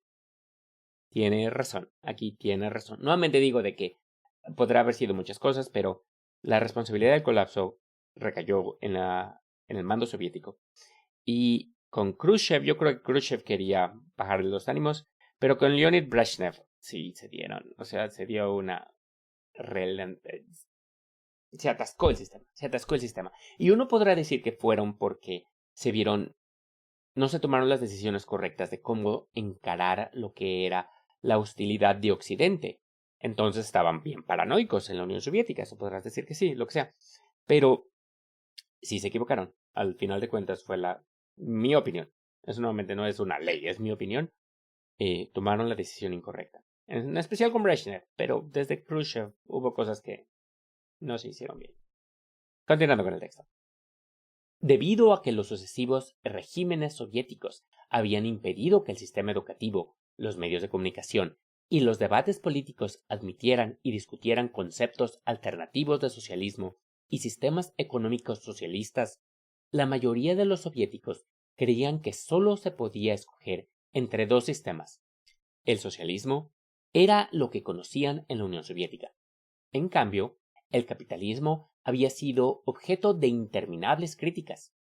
Sin embargo, después de la década de 1960, con los medios de comunicación, la facilidad de movimiento y la distensión, es decir, la reducción de las tensiones entre Estados Unidos y la Unión Soviética, el pueblo soviético llegó a comprender que los trabajadores de muchos países capitalistas disfrutaban de niveles de vida mucho mejores que los de la Unión Soviética, así como mayores libertades civiles y libertad en general.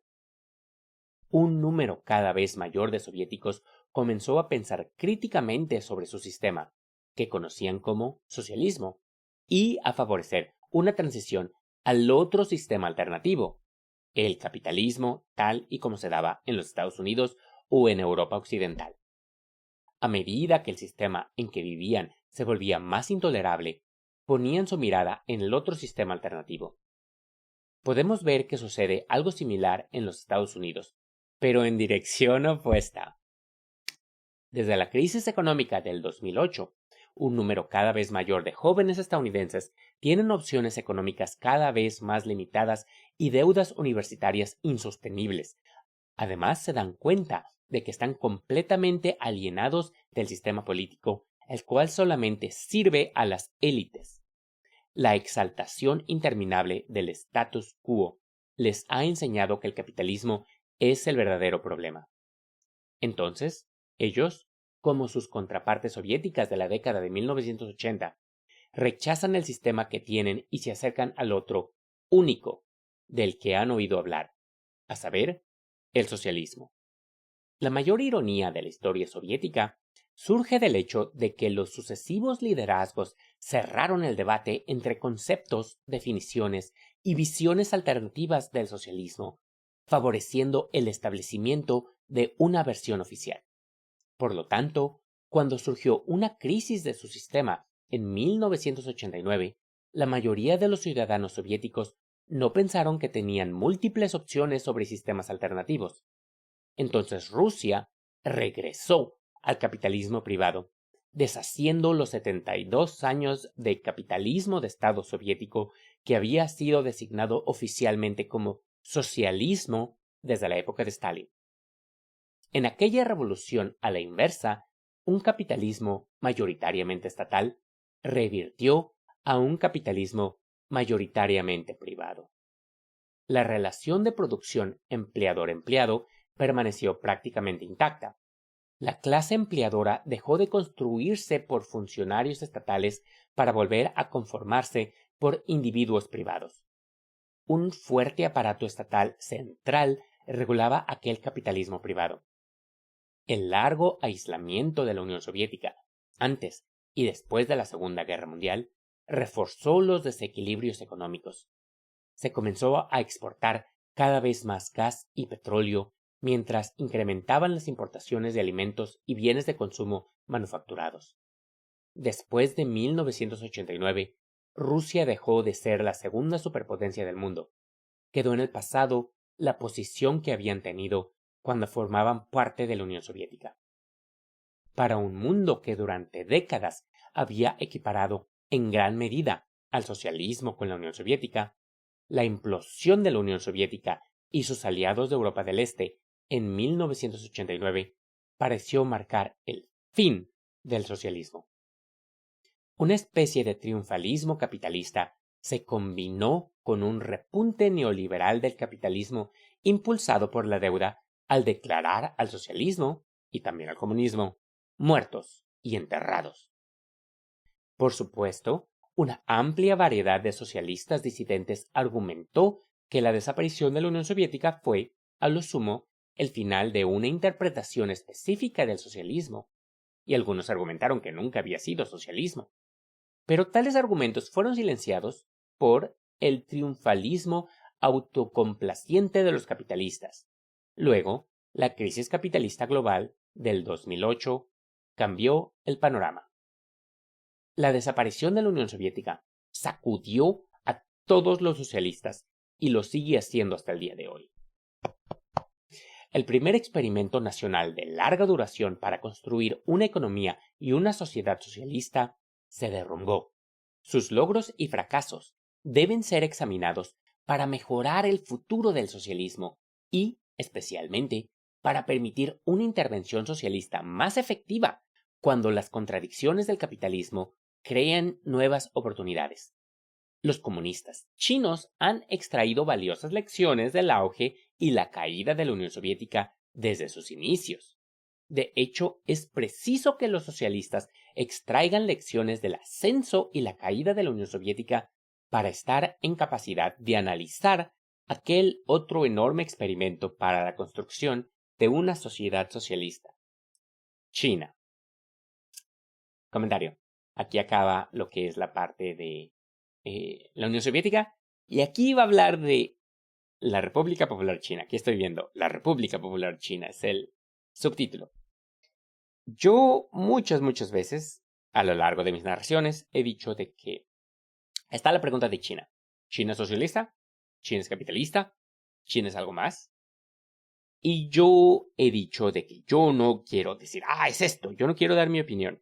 Si me has venido escuchando, si has escuchado mucho de lo que digo, y si platicas conmigo en el servidor, te das una idea, yo creo.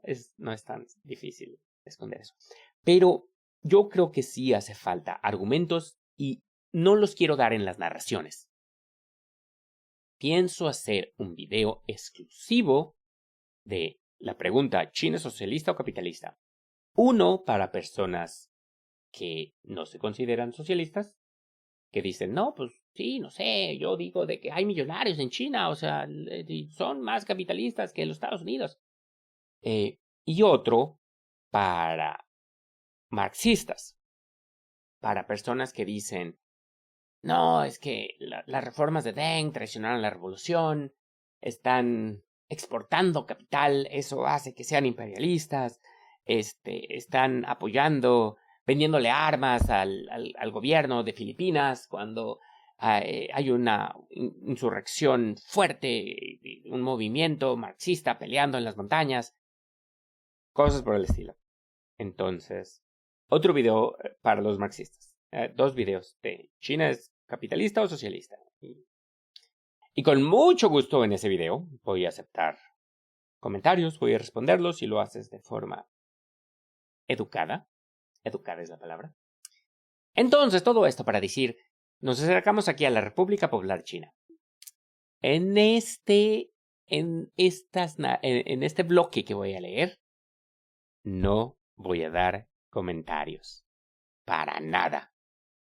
En unos meses, yo creo que termino este libro, quizá termino el siguiente y saco la narración de China. Ya es hora. Las narraciones. Ya empecé a hacer notas. El caso, ya dije, no voy a dar comentarios. La República Popular China. Las alianzas entre las antiguas repúblicas soviéticas y los eventuales líderes del Partido Comunista de la República Popular China se remontan a la década de 1920. Continuaron hasta 1960. Tuvieron auges y caídas a partir de entonces y se han reanudado recientemente. Ha habido fuertes similitudes y solidaridades, pero también profundas diferencias.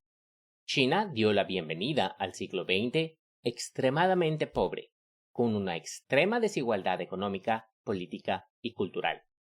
Si bien China había resistido al colonialismo occidental lo suficiente como para permanecer unida, había sufrido demandas profundamente humillantes, tales como el establecimiento de ciertos enclaves coloniales occidentales, Hong Kong, en el territorio chino. La superioridad colonial del colonialismo hizo cumplir esas demandas.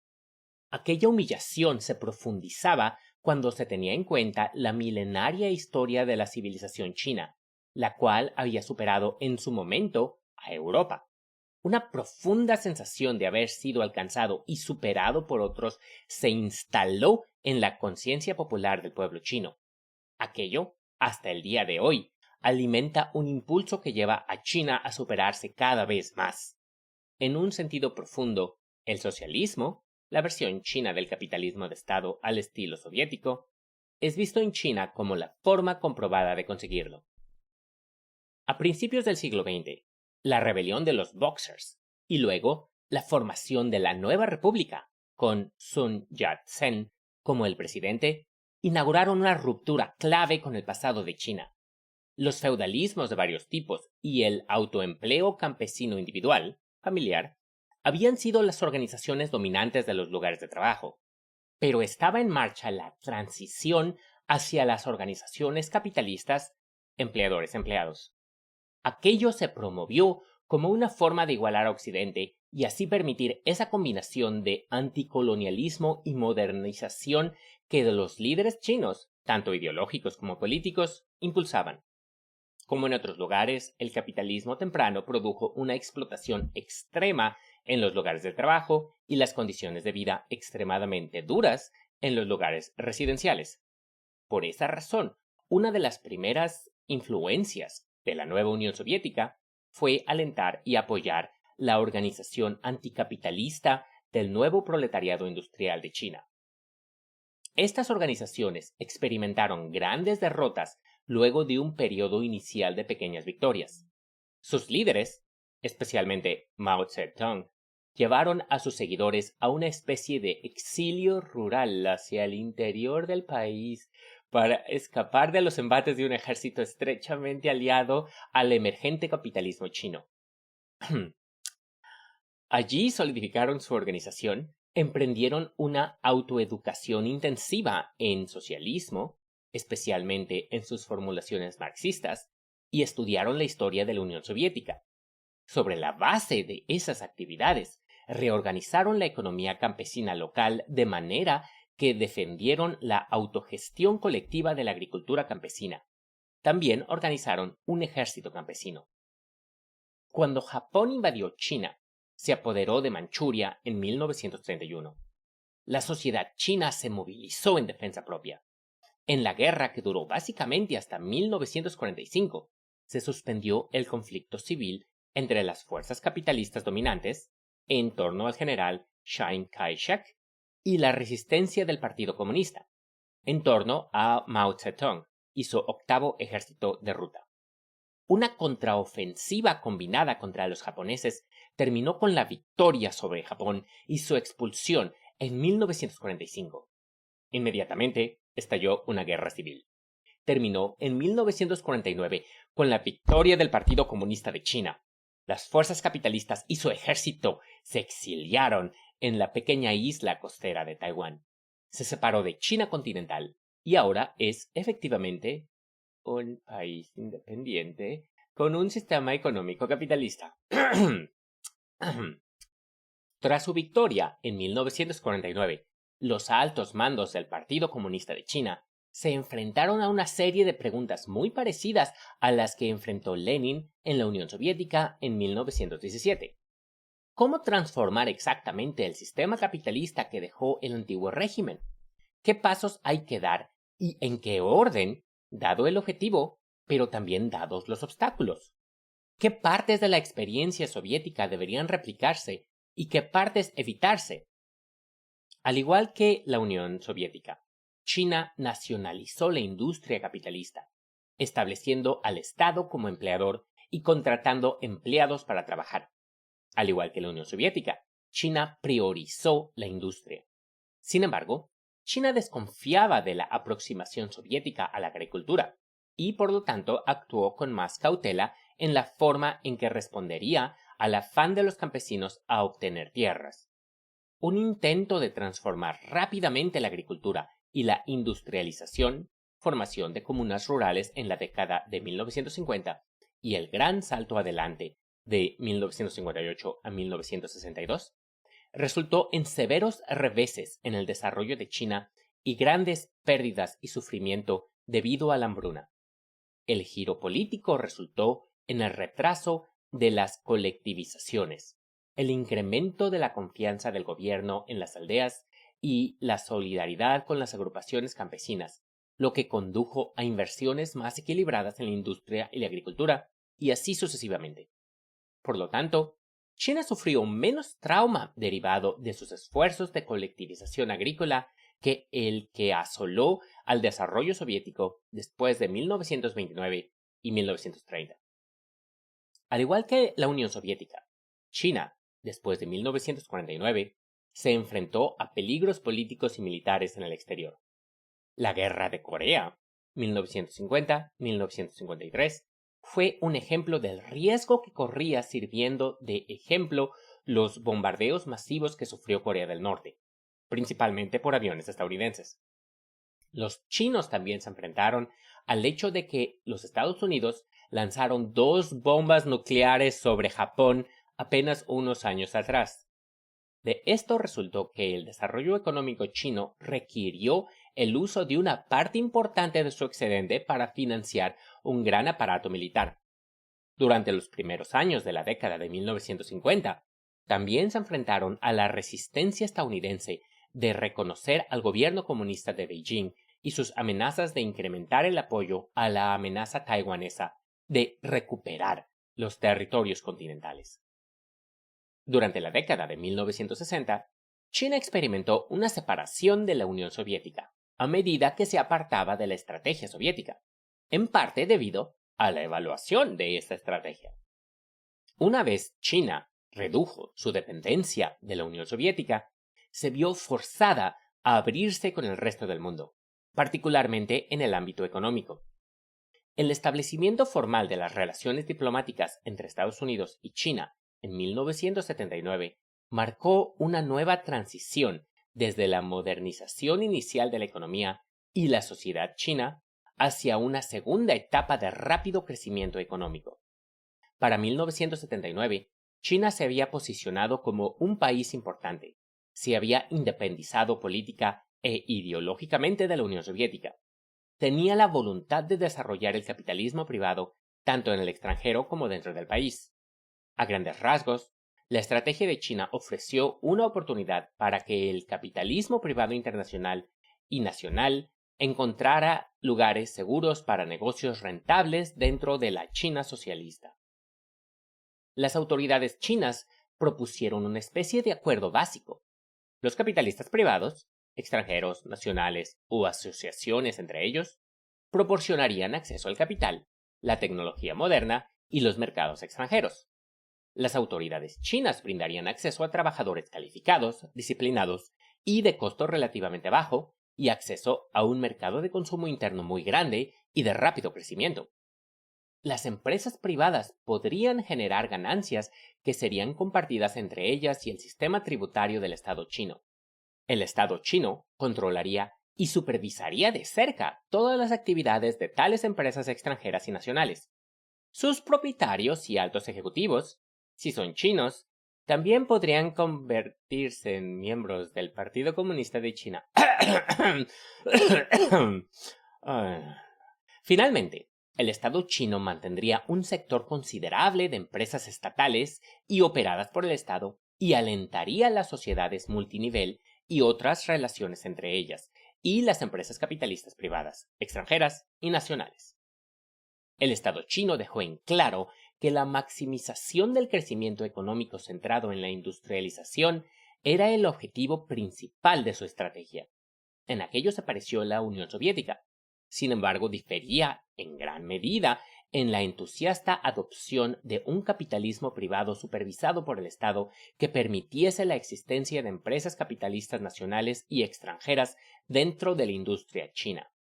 La estrategia china habría sido políticamente insostenible para la Unión Soviética durante la mayor parte de su historia, tal vez como consecuencia de ser el primer experimento socialista en perdurar. Y el liderazgo soviético tal vez creyó que un impulso económico más autónomo era la ruta más segura a seguir para lograr su industrialización. Además de lo expresado anteriormente, es necesario agregar un punto con respecto a este acuerdo que la República Popular de China ofreció a los capitalistas privados nacionales y extranjeros. Era en gran medida un acuerdo destinado a ser mutuamente atractivo para ambas partes. Ninguna de las partes podría haber coaccionado a la otra porque ninguna de las partes tenía los medios para hacerlo. Tenía que ser voluntario y de un beneficio mutuo. Los capitalistas privados invirtieron su capital, compartieron su tecnología y brindaron acceso a su base de clientes a sus socios chinos, capitalistas privados y o empresas estatales chinas. Lo hicieron porque les beneficiaba. Por eso el capitalismo privado extranjero se extendió rápidamente en la economía china durante las últimas décadas. A cambio, China proporcionó acceso a su fuerza laboral y a sus mercados, un intercambio que tuvo éxito porque benefició a ambas partes.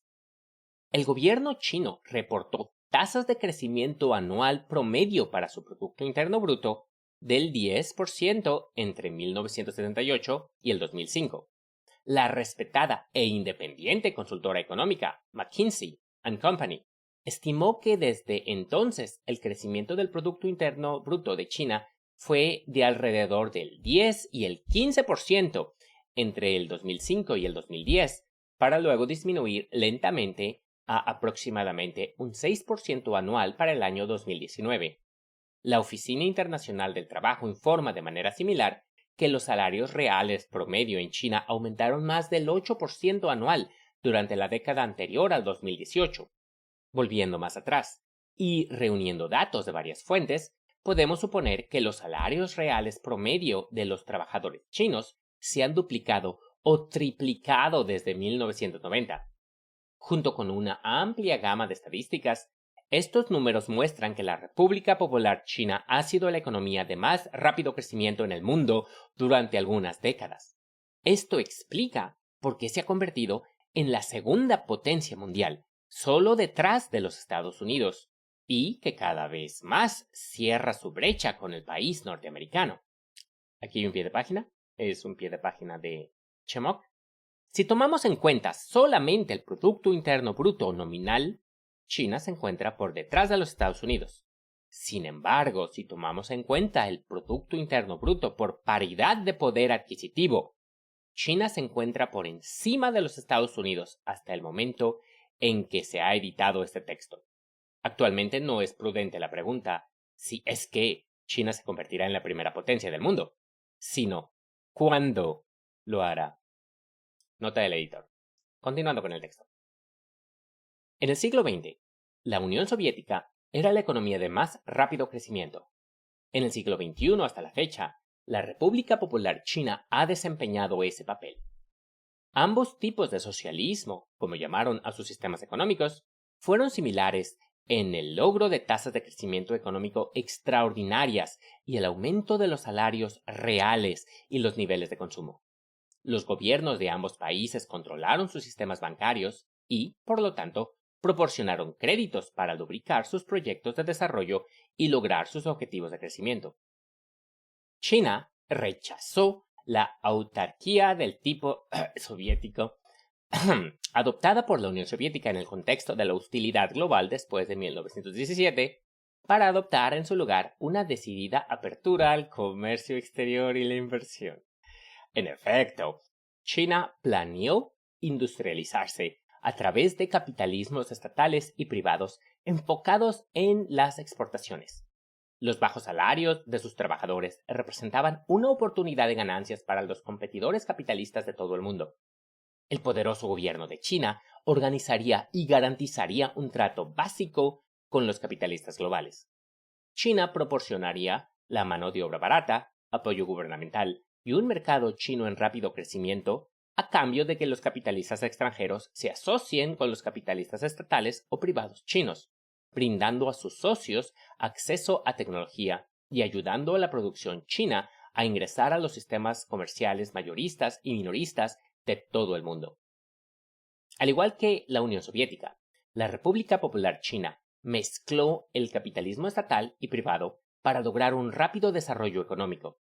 En diversos grados en ambos países, el precio a pagar fue el consumo frugal forzado, la coacción de las libertades civiles y ninguna transformación democrática de los lugares de trabajo.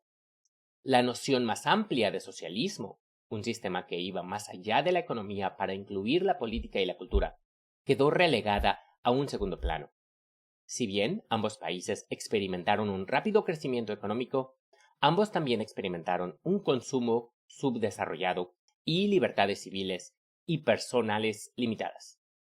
Los argumentos antisocialistas de todas partes minimizaron o simplemente ignoraron el rápido crecimiento económico del socialismo y se centraron en sus relativamente limitados niveles de consumo, libertades civiles y personales.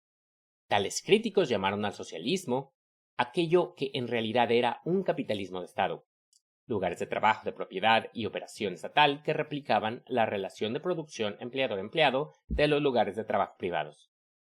Describieron al socialismo como una dictadura de Estado-partido que presidía una economía fallida, evidenciado por niveles de consumo mucho más bajos que en las economías con un capitalismo privado. El socialismo fue identificado como la regimentación estatal y partidaria de la vida política y cultural de sus pueblos. Este mensaje ha sido bombardeado sin cesar en la academia, los medios de comunicación y la política de los Estados Unidos durante los últimos 70 años. Los antisocialistas atribuyen la implosión de la Unión Soviética en 1989 a su economía fallida, siendo esta una de las lecciones clave que arroja para ellos el mayor experimento socialista del siglo XX. Sin embargo, de alguna manera se ignora el hecho de que cuando el capitalismo surgió del feudalismo en Europa, en los siglos XVIII y XIX, sus defensores prometieron libertad, igualdad, fraternidad y democracia. Cuando esas promesas no se materializaron, la decepción y la ira provocaron que muchos se volvieran anticapitalistas y encontraran su camino hacia el socialismo en los siglos XIX y XX. Y el hecho de que los anticapitalistas y luego los antisocialistas realizaran críticas similares a las falencias de los sistemas a los que se oponían plantea la posibilidad de que aquellos sistemas tuviesen mucho más en común de lo que permitían ver o admitir los conflictos que tuvieron lugar entre los siglos XIX y XX. Por el contrario, aquellos socialistas que se dedicaron a la autocrítica reflexiva antes y después de 1989 produjeron una narrativa bastante diferente que se basó a esa similitud y en las fallas de ambos sistemas. Para ellos, los Estados Unidos y la Unión Soviética representaban capitalismos privados y estatales cuya enemistad durante la Guerra Fría fue malinterpretada por ambos lados como parte de la gran lucha del siglo entre el capitalismo y el socialismo. En la opinión de estos socialistas, lo que colapsó en 1989 fue el capitalismo de Estado soviético y de Europa del Este, no el socialismo. Además, lo que se disparó después de 1989 fue otro capitalismo de Estado en China. Dentro y fuera de la Unión Soviética y de China, muchos socialistas sintieron que ambos países se habían desviado de algún modo. Habían producido sociedades que eran socialistas en el sentido arcaico de lugares de trabajo, de operación, propiedad y planificación estatal, pero carecían de aquello de lo que los socialistas siempre habían definido como sus objetivos: igualdad, solidaridad, democracia, etc. Después de la implosión soviética de 1989, se inició un vasto proceso de replanteamiento y autocrítica socialista. Generó una nueva definición de socialismo que priorizó deliberadamente el nivel micro de cómo se organizarían los lugares de trabajo.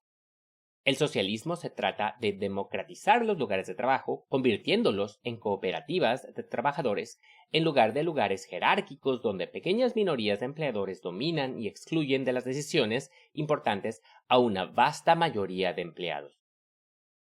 Aquella nueva definición alimenta gran parte de este libro, incluida la discusión de este capítulo sobre lo que sucedió en la Unión Soviética y China. Esa nueva definición también genera nuevos objetivos y una nueva estrategia correspondiente para el socialismo en el siglo XXI. Si esta nueva definición sorprende a los lectores como algo inesperado, es porque las campañas antisocialistas de los últimos 75 años llevaron a muchos a desconectarse por completo del tema del socialismo. Su autocrítica, debates y cambios fueron y siguen siendo en gran parte desconocidos. Han surgido nuevos socialismos con metas y estrategias recién definidas para alcanzarlas. Sin embargo, antes de ofrecer unos cuantos objetivos y estrategias, necesitamos explicar otros dos aspectos relevantes de la historia moderna del socialismo, es decir, a partir del siglo pasado. El primero es la gran purga antisocialista dirigida por los Estados Unidos después de la Segunda Guerra Mundial, la cual se extendió en diversos grados por todo el mundo. El segundo es el fascismo, particularmente su forma nazi alemana, una forma particular de capitalismo de Estado que se autodenominó socialista. Los fascistas pretendían exterminar el movimiento socialista y la democracia misma de Alemania, pero también del resto del mundo. Los esfuerzos de mediados del siglo XX para exterminar y luego para purgar a los socialistas tuvieron profundos efectos sociales entre los que se encuentran los cambios que experimentó el socialismo y el resurgimiento que experimenta en la actualidad. Y ese es el fin del capítulo. Es el fin del capítulo 4 y es el fin de la narración por ahora. En este capítulo, Richard Wolff da un repaso acerca de lo que fueron los dos grandes esfuerzos, los dos grandes experimentos socialistas, comunistas, o como quieras llamarlo, porque aquí las definiciones no concordamos, yo y Wolff, en todo. Pero eso, los dos grandes experimentos socialistas, que fueron la Unión Soviética y China, la cual la Unión Soviética, desgraciadamente, para mí y para muchos, ya no existe. Y China, que todavía existe, sufrió una gran transformación que para muchos la convierte totalmente en capitalista, para muchos la convierte en algo que no es socialista. Y nuevamente, de China no voy a hablar concretamente. Pienso hacer 3 videos. Uno de lo que es mi postura de China, es una traducción a un artículo que yo considero es bastante bueno. Y 2 más, los de las preguntas. Primero las preguntas y después el artículo. Pero bueno, entonces aquí Wolff relata de eso. Hay partes en las que yo creo que simplifica un par de cosas o se va por una respuesta fácil y sin profundidad, pero lo cual es entendible porque este libro no es para eso. Y de lo mismo aquí también, yo por ejemplo no comparto con él muchas de las cosas. Yo ya le he dicho, yo soy de mucha más línea dura y yo cuando hablo de estos dos experimentos, yo celebro más sus victorias, pero eso no quiere decir que no critico sus errores. Los errores que tuvo la Unión Soviética fueron grandes y es ahí cuando él dice de que los empleados deberían de tener más agencia, más poder dentro de sus lugares de trabajo, dentro de sus empresas. Es totalmente cierto que eso faltaba en la Unión Soviética y en China, al grado al que queremos los socialistas, eso es totalmente cierto. Y eso no hay que... A mis camaradas de línea dura que están escuchando esto, no hay que nada más decir, no, es que Wolff es un... No, simplemente tenemos diferentes enfoques. Y yo creo que él se está enfocando muy concretamente en el contexto actual norteamericano en los Estados Unidos, lo cual es muy complicado poder imaginar lo que sería una transformación socialista, y esta es una de ellas. El hecho de que las empresas se vuelvan cooperativas esa es una idea que yo sí veo cómo se pueden dar pasos para que de ahí florezca el socialismo. Porque el socialismo son diferentes maneras. O sea, hay diferentes formas de afrontar este tipo de problema que tenemos los socialistas, que es queremos llegar a un mundo donde haya menos explotación, que ya no haya amos. Y en eso Richard Wolff tiene razón. Por algo estoy narrando el libro y por algo creo que es muy válido lo que dice. Aún para los experimentos que serían de línea dura en el futuro, si se llegan a dar, cuando se lleguen a dar, debemos de buscar más poder para los empleados, que los empleados tengan un mayor control sobre lo que son sus destinos. Por supuesto, atado a contextos de lo que es las amenazas externas o cosas por el estilo. Pero bueno, camaradas, entonces espero les haya gustado el libro. Me estaba mordiendo la lengua para no dar comentarios en la segunda parte.